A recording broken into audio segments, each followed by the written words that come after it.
Hey everybody, welcome back to another episode of Essentially Heroes.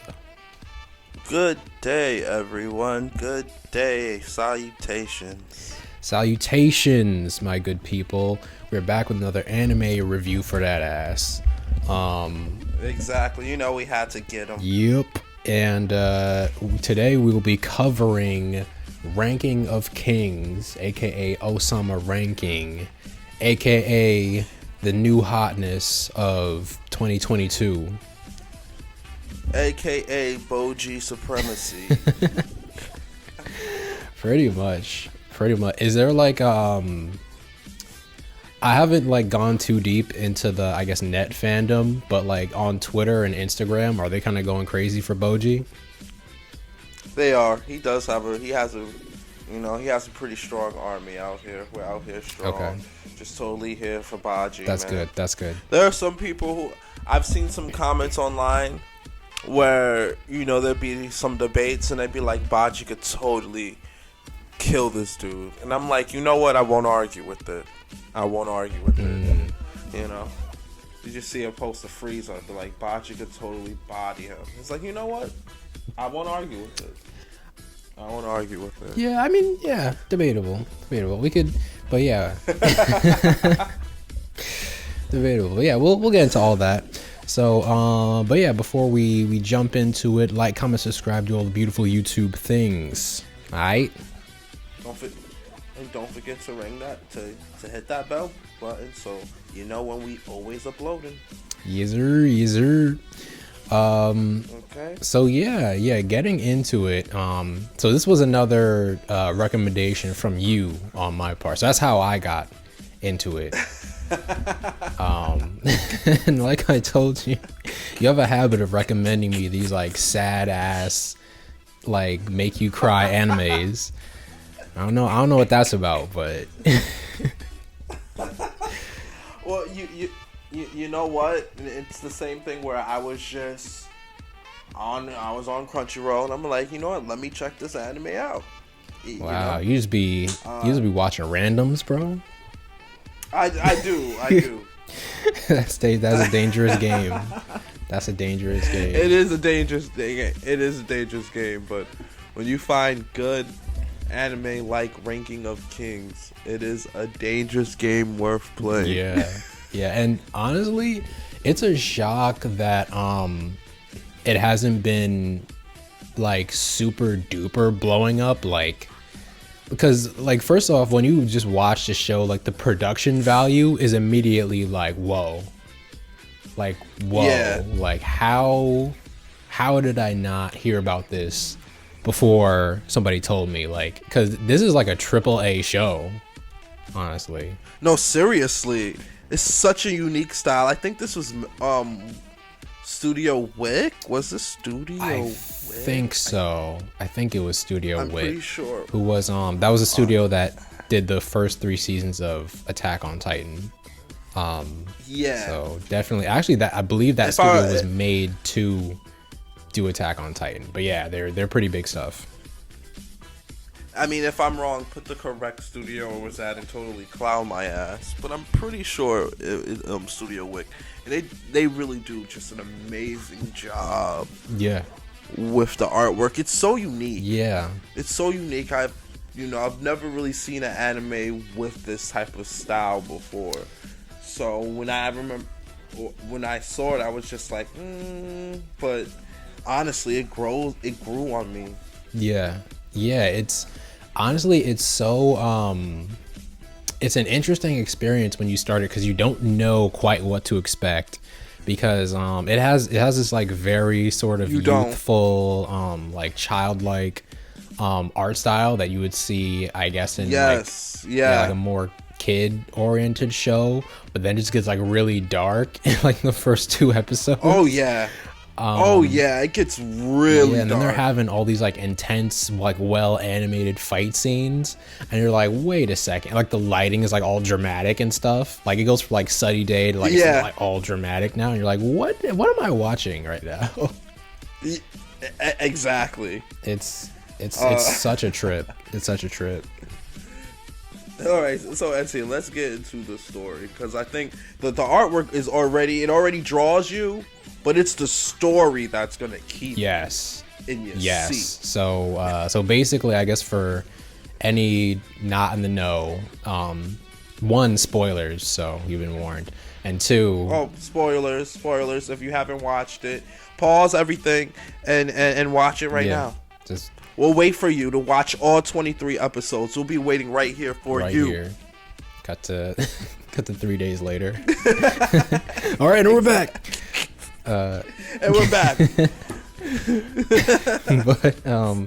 but yeah, so basically, yeah, we're gonna spoil it, and two, yeah, we're gonna I forgot what else I was gonna say, but yeah, basically the story takes place in this fantasy medieval kingdom, and what's interesting about this kingdom is that they have the kings that rule like each of the kingdoms like ranked. So Yeah. we're like 1, 2, 3, and yeah, the kings are ranked based on like their aptitude and their strength and like their leadership and all this different stuff. And how well they fight and everything. Yeah. And so basically the story centers around this young prince who he's supposed to take over the throne, and he's like the son of one of the highest ranking kings. I think he's like ranked number 2 maybe. King Boss, who's a literal son of a giant. Yeah, who's a literal giant. Which comes into play later, but you know, he just has this like incredible strength, but he's ill and he's dying.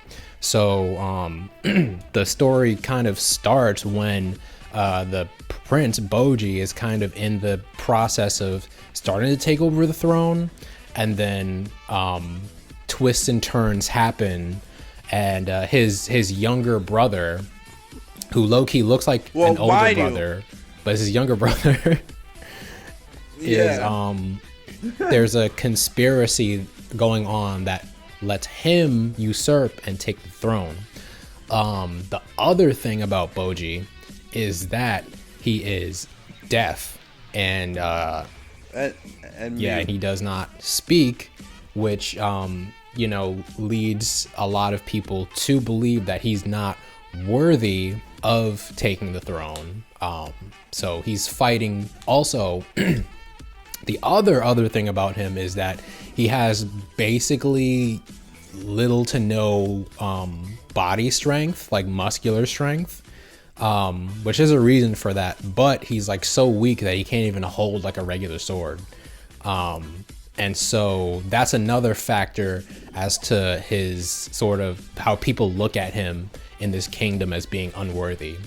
So the story, and it's in a kingdom when it's all about ranking. Yeah.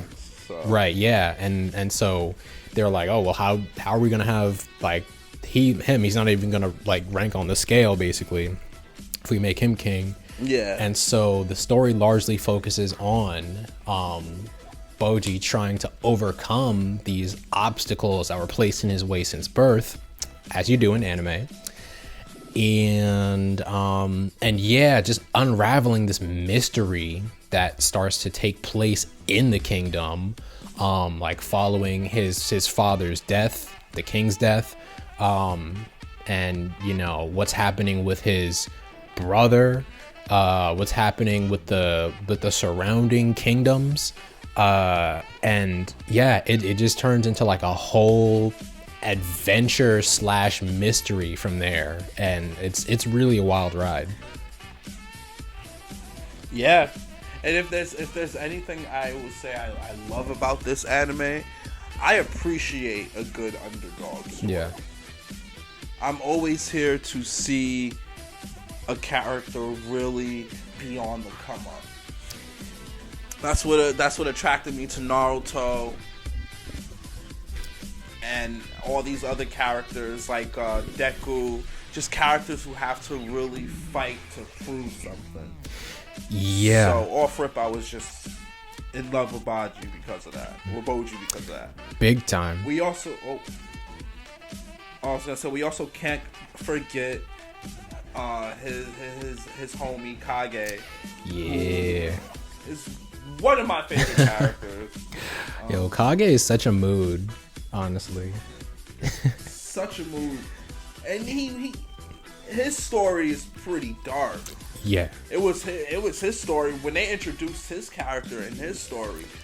That's when I realized. I was like, oh crap, yeah, this is some crazy shit. Yeah, it goes. That's another thing that like kind of catches you off guard, because like, yeah, the story starts with Kage basically robbing Boji. he's just outside. He just robs him. But Boji is so lonely that he's like, this is fine. I'll come back and bring you more stuff and you can rob me again. Right? He's like, you want stuff? You probably need it anyway. I'm just, Yeah, he's just happy that someone will actually like talk to him for like once in his life. Such a cute friendship. I love the friendship. Yeah, because like the way that it develops is so it just feels really like organic and also cathartic, because like Kage is like robbing him because he thinks he's like some stupid rich kid, and he kind of like doesn't care at first, and then he just gets curious and he's like, I wonder what this kid like gets up to when he goes home. And he follows Boji home and just sees like how everyone just treats him like garbage, and like Boji's trying so hard and everyone just shits on him. And then finally, like while he's lying in bed just busted, he's like, okay, I'll be your friend. and I really love the writing. The writing to this anime is so well thought out. Yeah, I love most of the writing. I'll get into that in a second, but yeah, it's weird because this I'm going to rear off guard just a little bit. I'm going to rear off guard just a little bit, and this is going to come out of left. But this type of anime gives me hope for like a good Zelda show. You get what I'm saying? Yeah. Like a character who's like completely mute and deaf, just like Link. I mean, he's not mute. Like he's not like mute, but he's definitely deaf, and he's a character that doesn't say much, but he has characters around him that simply speaks for him, and he's still understood. Yeah. If that makes any sense. Right. Yeah. I really like that, because you not only in this anime, you not only fall in love with Boji, but you fall in love with almost all the characters that surrounds him. There were so many characters who I fell in love with. I'm like, damn. And then there's characters who you think you hate, and you end up like, oh fuck. Yep. Yeah. Queen Hilling. Man. I hated Queen Hilling at first. I hated her at first, but by the time the show ended, I loved her more than anything. I'm like, you better leave her fucking alone, yo. Bro, yeah, that is one thing that this anime does, is that they take a character so well who you think is like one way, or like they actually are that way, and then they'll kind of spin him in a new light, or they'll have a character development, and then you're like, oh, okay, all right, I see it. But all of it feels organic, and none of it feels like corny or anything, and it doesn't feel like something that was pushing. Like when you see that side of the character, you'd be like, oh, this was just a misunderstanding on our part, and it's how the show is directed and the lens they want us to see it from. It's so well written, right? Honestly, yeah. Like every character has a nuance and a deepness to them, and yeah. Also, what I love about the show is like just the adventure element of it, because so basically, I think it's like episode 3 or 4 or something like that. The plot surrounding the kingdom kind of starts to unfold, and Kage is sort of like seemingly he's like kicked out of the kingdom because like his people, which are like shadow people, are sort of like just looked down upon. Black people, I mean shadow people. Black people, I mean shadow people. I'm sorry. Hey man. I mean, hey, the writing is there, and it just depends on how you read it. Yeah. That's how I read it. You better Photoshop Kage with a African with a hat on. Anyway. Yeah, I'm gonna put that in the thumbnail. With a woke hat. Just there you go. Perfect. But yeah, man. And so he's like sent out of the kingdom and kicked out, and it's seeming like he's just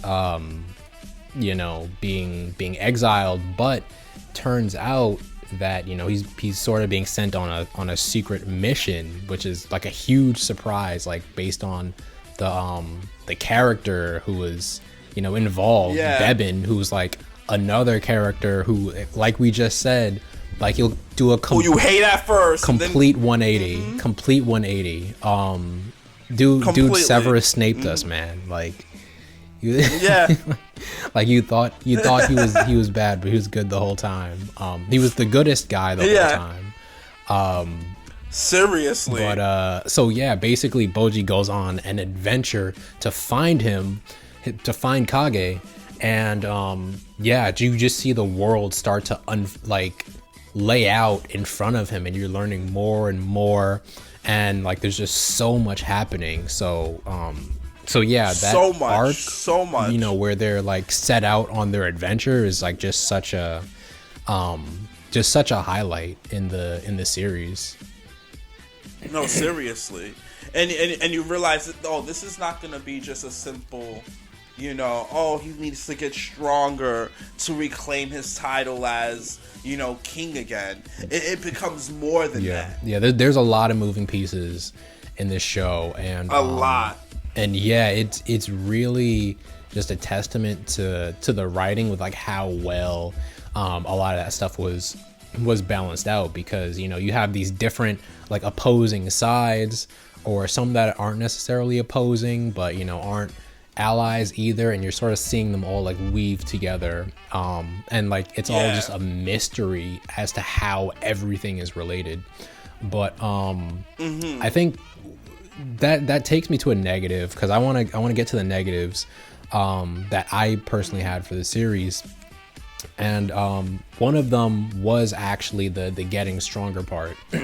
So as we stated before, one of the things that holds Boji back is that he has basically no body strength, and he can't use weapons in the same way that like a normal person can. And so there's of course the training arc that happens, and he meets what's this guy's name? I forgot what's his teacher's name. Despa. Despa, right? Yeah, Despa, not Desha, which is the underworld king. Despa, which is his teacher. And yes, I enjoyed the training arc, but I sensed that they were going to sort of speed through a lot of like the very important parts of the series, or parts of that training arc, because they kind of go into the training arc, and Boji finds like a weapon that suits him, and they're kind of keeping things under wrap. And then the next time you see Boji, he's just like immediately a badass. He's just like, he's clapping people left and right. Like he's literally said to be like the strongest person in the kingdom after his training finishes, which is like really? 2 or 3 episodes. Yeah, because so after Boss takes over Daida's body, he asked the mirror like who's the strongest person in the kingdom. It says Boji is. So which is weird, because Boss still has like the same amount of strength, or possibly even more strength than he did before. So the fact that they said that Boji was stronger than him after like a little 2-episode training arc, I was like, I don't know about that one, G. Well, because, it in the case of Boji, Boji was destined for real strength. It's rather unfortunate that, you know, the reason why he is weak is because of the deal he made, his father made to become one of the strongest kings in the land. Another point that I had to raise an eyebrow at was towards the end, where so basically we didn't even talk about her. Miranjo is a huge player in this whole thing. Yes. Miranjo the sorceress. I think I know what you're about to talk about, but I'll wait for you to get there. I'll wait for you to get there. Bro, you already know. I'll wait for you to keep going. Keep going. So, with Miranjo, she's the one behind a lot of the things that are happening in the kingdom. Actually, basically all the things that happen in the kingdom is her and also Boss is doing. And she's been manipulating everything from the shadows, from like, you know, getting Boji's mom killed to, you know, overturning the kingdom and like getting Daida's body taken over by Boss. Like, she's done. That's just the stuff I can remember. Yeah. She's done like a lot of like heinous stuff. She made Oaken. She made Oaken fuck shit up. Yeah, she used Oaken to like murder like a village basically.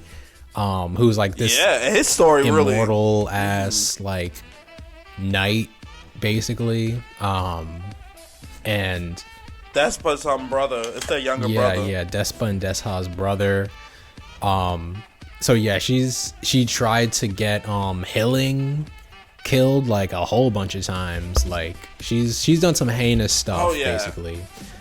She really has. She really has. Yeah, and so, you know, they go into her story obviously, and you learn why she does the things that she does, which is basically just because she loves Boss and just wants to hang out with him. Mainly pretty much. I mean, she also has one of the most fucked up stories in the show. Yeah. I will say. I was just like, damn. Yeah, God damn. It's just another one of those things. Like, I hated her, but when I actually felt sorry for her, just a smidgen. Yeah, I was like, God damn. But I still know what you're about to go. And so, you know, they try and like let you know like her reasoning and all that stuff. But then at the end of the series, when sort of everything wraps up and resolves, get him at the end. Get him. Good has won out. You know, shit is going good. You know, this man Daida, you know, who finally has his body back. And, you know, this boy, you mean boy, yeah, this little ass boy. Daida. You know, Miranjo is finally defeated, and you know everyone's about to toss her ass out, bust her up, and he's like, you know what? I'm gonna marry that bitch. And I had to rewind the episode because I was like, I know. Now I know I did not just hear him say. Yeah, I was the same way. I was like, what? I was like, what? I was like, excuse me? Excuse me? Like, is this not the woman who like tried to assassinate your mother, bro? Is this not the woman your father was piping? Yep. Like, I just don't understand. I mean, they never said that her and Boss were like romantically involved, but it was more like a father-daughter kind of thing. So I don't know. Still weird. Which would like low key make them like step siblings, but whatever. But yeah. It was just it just felt very out of left field. Like, I know that Daida like grew up with her sort of like by his side, but he didn't have to go that far. Yeah, I don't know what he was thinking. Yeah. I'm like, what? Yeah, and like everyone else kind of just went along with it. Like, that was also kind of like Yeah, nobody was arguing. Helen was just like, okay. Yeah. By the end, Helen was just like, whatever. I don't even care anymore. This has been too much.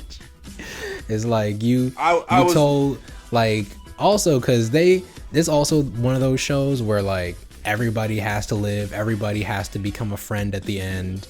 So they had her healing all types of bad guys and stuff, all types of bad guys and monsters. She was just like, after they beat them, they're like, no, you have to heal them. No, they can't die. You have to. We know that they just tried to kill you, but you have to heal them. I'm like, bro, she was probably so done with everyone's BS by the end of it.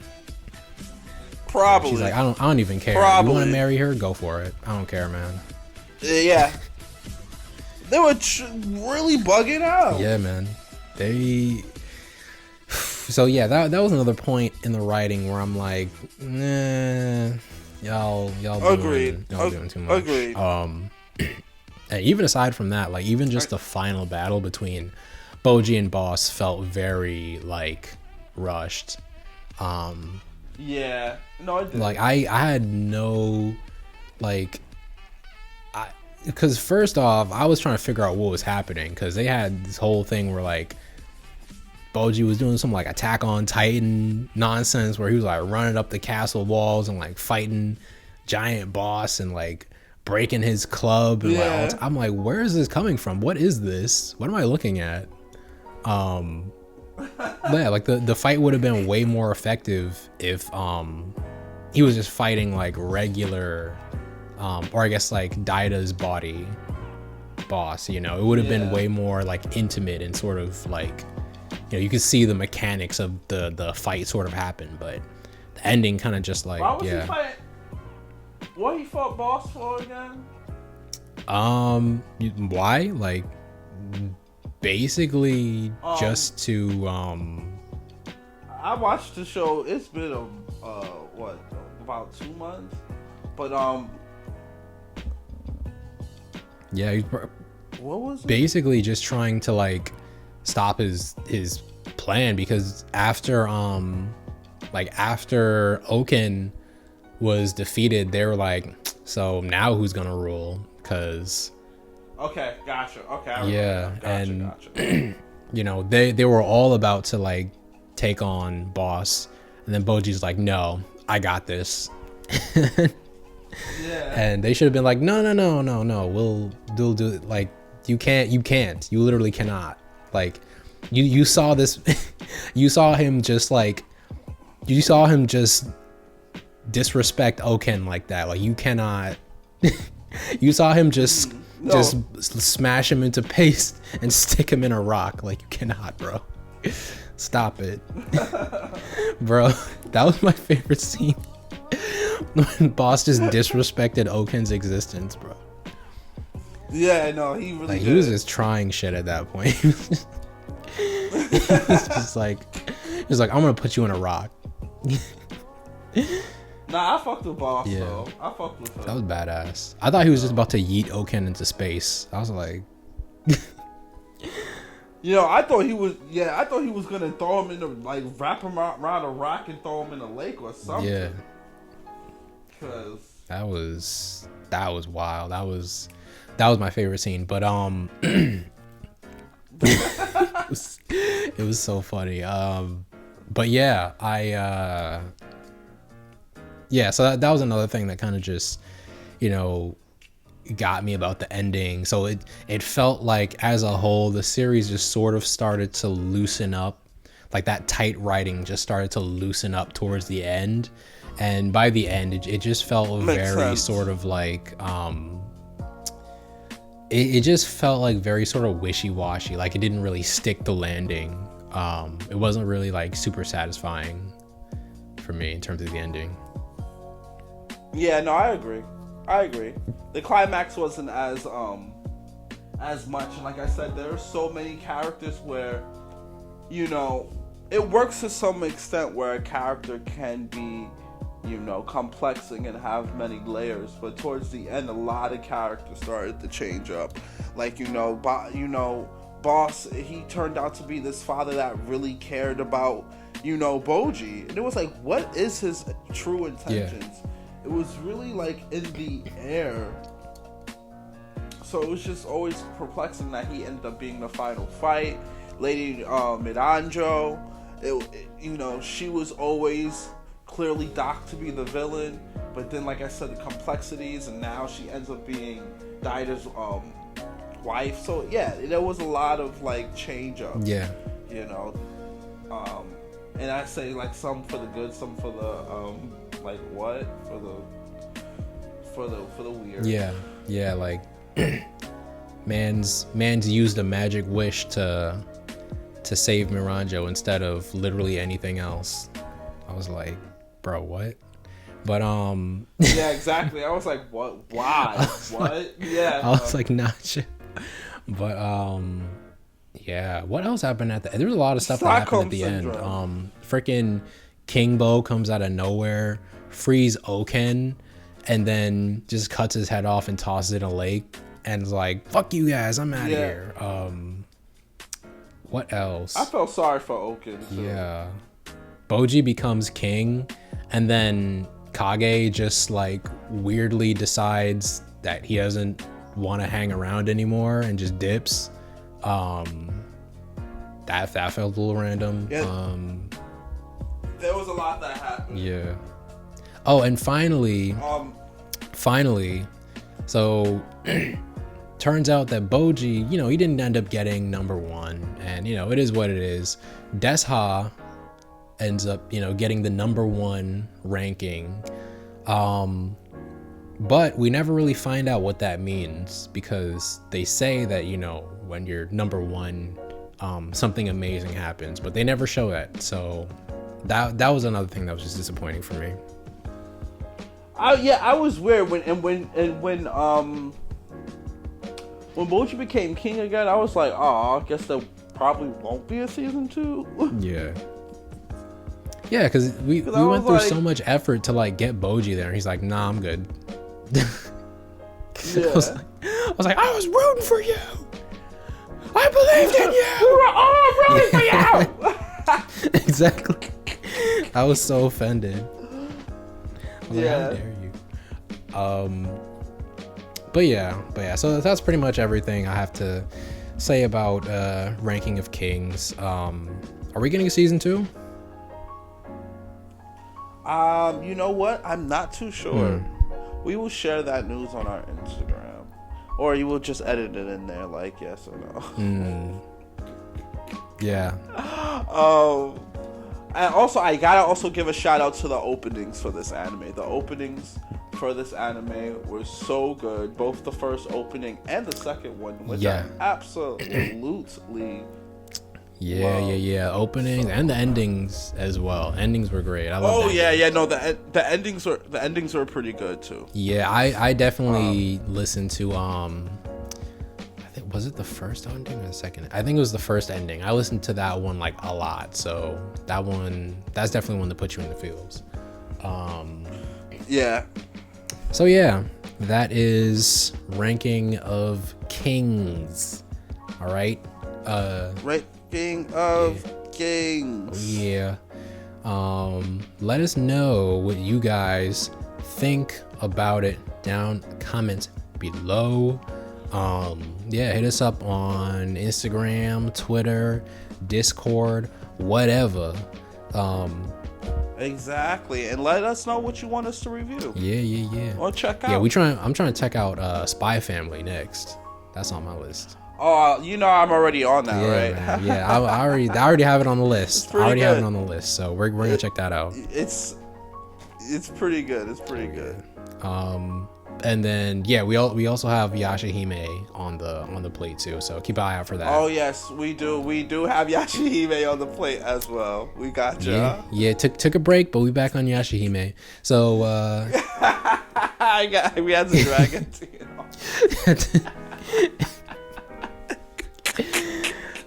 Oh man. I mean, yeah, better late than never. But yeah, folks, thanks for tuning in. Thanks for watching.